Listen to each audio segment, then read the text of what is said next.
नीतीश हुए बेचैन, क्या उपेंद्र कुशवाहा थामेंगे बीजेपी का हाथ? एक बार फिर नीतीश कुशवाहा में दरार।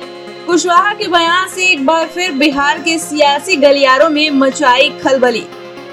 अपने बयानों से खासा चर्चा में रहने वाले उपेंद्र कुशवाहा ने अपने बयान से एक बार फिर बिहार की राजनीतिक गलियारों में खलबली मचा दी है। कुशवाहा के इस बयान से उनके बीजेपी में जाने की अटकलें तेज कर दी है।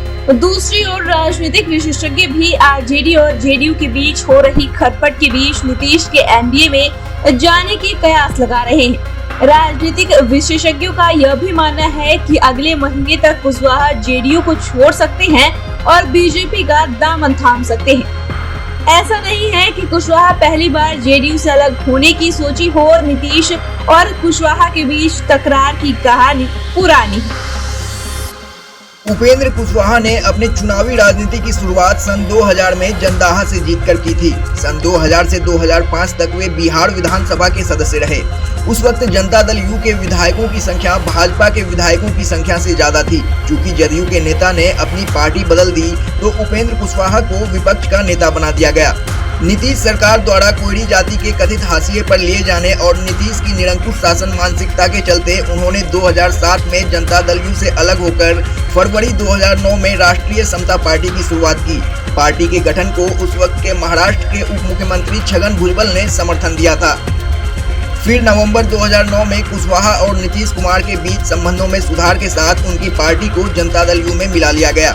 उसके बाद 4 जनवरी 2013 को उपेंद्र कुशवाहा, जो उस समय राज्यसभा के सदस्य थे, यह कहकर जनता दल यू से इस्तीफा दे दिया कि नीतीश कुमार का मॉडल विफल हो चुका है और कानून व्यवस्था की स्थिति उतनी ही खराब होती जा रही है जितनी 7 साल पहले थी।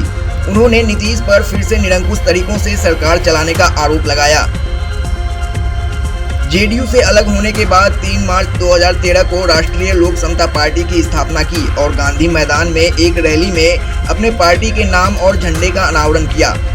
उन्होंने नरेंद्र मोदी के नेतृत्व में एनडीए के हिस्से के रूप में 2014 का लोकसभा चुनाव लड़ा और काराकाट निर्वाचन क्षेत्र से चुने गए, जिसके बाद उन्हें मानव संसाधन विकास मंत्रालय में राज्य मंत्री के रूप में नियुक्त किया गया। लेकिन दिसंबर 2018 में मोदी पर बिहार के बारे में अपने चुनावी वादों को पूरा नहीं करने का आरोप लगाते हुए उन्होंने मंत्रालय से इस्तीफा दे दिया।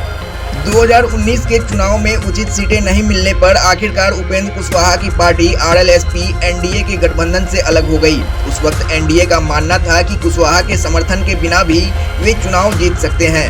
उनका ऐसा मानना था कि नीतीश कुमार भी कोयरी और कुर्मी समुदायों पर काफी पकड़ रखते हैं, इसलिए वे कुशवाहा के पलायन का सामना करने के लिए तैयार थे।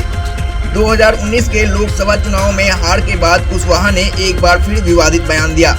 उन्होंने एनडीए को 2 टूक शब्दों में चेतावनी दी कि अगर चुनाव के नतीजे बिगड़े तो सड़क पर खून बहेगा।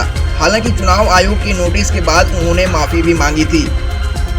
कुशवाहा ने 2 मौकों पर जदयू के साथ अपने रास्ते अलग कर लिए थे, लेकिन 2013 के विभाजन के बाद उनका राजनीतिक ग्राफ नीचे चला गया और उनकी पार्टी आरएलएसपी को अगले कई चुनावों में हार का सामना करना पड़ा।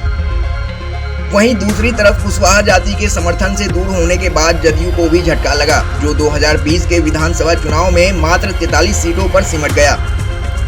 फिर 2021 में नीतीश और कुशवाहा में कुछ समझौते हुए, जिसके बाद एक बार फिर कुशवाहा की पार्टी आरएलएसपी का जेडीयू में विलय हुआ और कुशवाहा को पार्टी का संसदीय बोर्ड अध्यक्ष बनाया गया।